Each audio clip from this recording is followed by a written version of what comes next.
For this video, you guys get me in my natural sweater.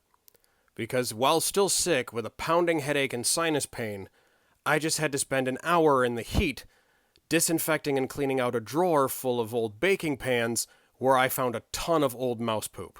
Needless to say, I am not happy. But this comment is 100% correct. Let's look at the numbers from the actual Border Patrol. Look at the numbers from 2024. The numbers are in the hundreds of thousands, but they are going down.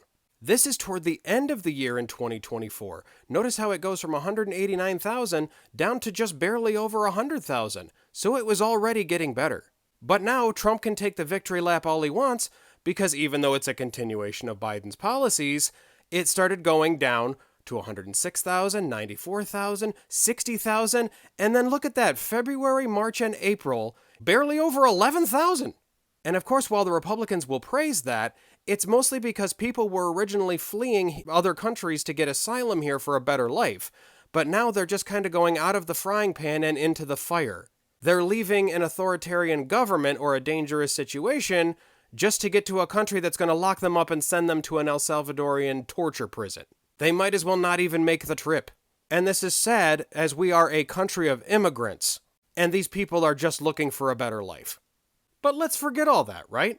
The numbers last year were over 100, almost 200,000, and in the last 3 months alone, the border crossings have been around 11,000, a tenth to a 15th of that.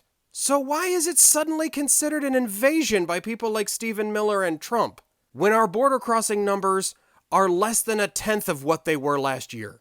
This is like a city having a massive crime wave, and then after their horrible crime rate has dropped 90%, that's when they're like, holy shit, we need to bring in the military. It makes absolutely no sense.